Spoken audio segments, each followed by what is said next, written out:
ఒక అద్భుతమైనటువంటి విషయం ఏంటంటే, మొన్న మనకు 18వ తారీఖు జనవరి మనకు అమావాస్య, ఆదివారం అమావాస్య వచ్చింది.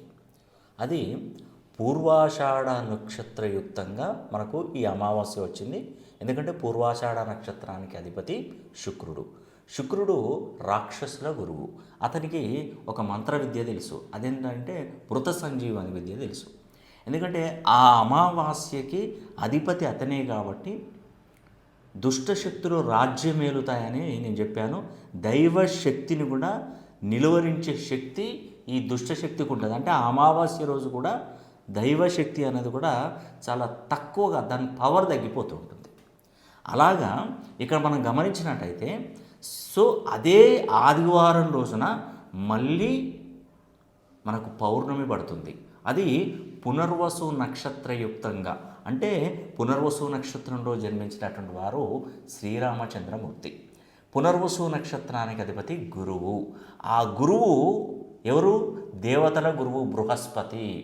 కాబట్టి ఈ ఆదివారం వచ్చేటువంటి పూర్ణిమ ఒక 1000 రెట్ల గజకేసరి యోగంతో సమానం.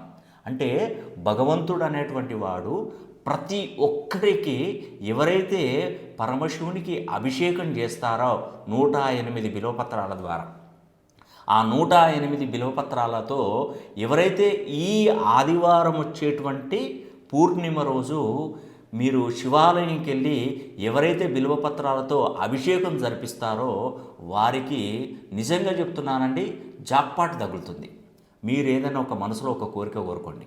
ఆ కోరిక మీరు చూడండి, ఈ సంవత్సరం ఉద్యోగం కావాలని కోరుకోండి. గవర్నమెంట్ ఉద్యోగం తప్పకుండా వచ్చేస్తుంది. సివిల్స్, ఐఏఎస్, ఐపీఎస్ లాంటి ఉద్యోగాల కోసం కష్టపడి చదువుతున్నటువంటి పిల్లలకి అద్భుతమైనటువంటి అవకాశం. ఇప్పుడు నెక్స్ట్ సమ్మర్లో మనకు నీట్ ఎగ్జామ్ ఉంటుంది. ఆ నీట్ ఎగ్జామ్ రాస్తున్నటువంటి పిల్లలకి కూడా ఇది ఒక అద్భుతమైనటువంటి వరం.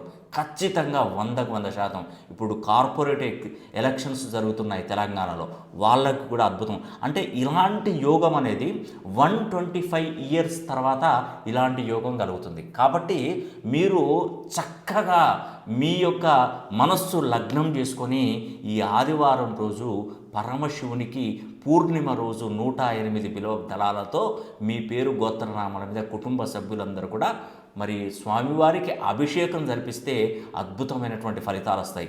అదేవిధంగా స్వామివారికి ఇష్టమైనటువంటి నల్ల ద్రాక్ష పళ్ళ రసంతో గనక పరమశివునికి అభిషేకం జరిపించినట్టయితే మీకున్నటువంటి కర్మలు,